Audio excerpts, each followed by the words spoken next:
బాలయ్య వరుస సినిమాల్ని లైన్లో పెడుతున్న రేసు గుర్రాలు. Age is just a number అంటున్న వెటరన్ హీరోలు. దబిడి దిబిడే అంటూ బాలయ్య దంచి కొడుతుంటే రఫ్ఫాడిస్తానంటూ దూసుకుపోతున్నాడు చిరు. ఇలా ఇప్పటికే సెంచరీలు కొట్టేసిన ఈ ఇద్దరు స్టార్స్ తాజాగా ఇదిగో ఇలా పండగకి సందడి మొదలు పెడతాం అంటూ చెరో సినిమాకి ముహూర్తం ఫిక్స్ చేసేశారు.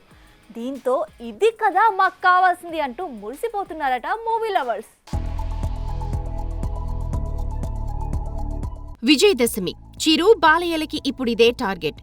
ఇండస్ట్రీకి రీ ఎంట్రీ ఇచ్చినప్పటి నుండి ఎక్కడా గ్యాప్ ఇవ్వకుండా వరుస సినిమాలతో దుమ్ములేపుతున్నాడు Chiru. Hit, flop, I don't care అంటూ ఆడియన్స్ ని ఎంటర్టైన్ చేసుకుపోతున్నాడు. ఈ క్రమంలో ఇప్పటికే విశ్వంభర కంప్లీట్ చేసి మన శివశంకర వరప్రసాద్ గారు స్పీడ్ ని పెంచారు. ఇది సరిపోదంటూ వాల్తేరు వీరయ్య వంటి సాలిడ్ హిట్ ఇచ్చిన బాబీ కొల్లితో సినిమా చేస్తానని తన బర్త్డే సందర్భంగా కన్ఫర్మ్ కూడా చేశాడు. తాజాగా మెగా 158 అనే వర్కింగ్ టైటిల్ తో వస్తోన్న ఈ సినిమాపై సాలిడ్ అప్డేట్ వదిలింది మూవీ టీం. కేవీఎన్ ప్రొడక్షన్స్ పతాకంపై లోహిత్ ఎన్కే నిర్మిస్తోన్న ఈ సినిమా దసరా సందర్భంగా అక్టోబర్ 2 నుంచి షూటింగ్ స్టార్ట్ అవబోతోందంటూ అనౌన్స్ చేశారు మేకర్స్. ఇక నేను అప్పుడే మొదలెడతానంటున్నాడు గాడ్ ఆఫ్ మాసెస్. వీరసింహారెడ్డి లాంటి సాలిడ్ హిట్ అందించిన గోపీచంద్ మలినేనితో మరోసారి జతకట్టబోతున్నాడు బాలయ్య. NBK 111 వర్కింగ్ టైటిల్ తో వస్తోన్న ఈ సినిమాని చరిత్రను, భారీ యాక్షన్స్ ను మిక్స్ చేసిన ఓ ఇంట్రెస్టింగ్ ఎపిక్ స్టోరీగా డిజైన్ చేశాట గోపీచంద్. ఇక ప్రస్తుతం ప్రీ ప్రొడక్షన్ లో ఉన్న ఈ సినిమాని కూడా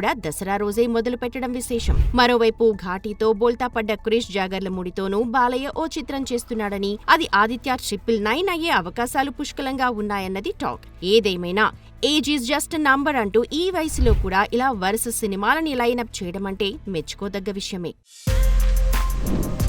For more videos like this, subscribe Big TV channel.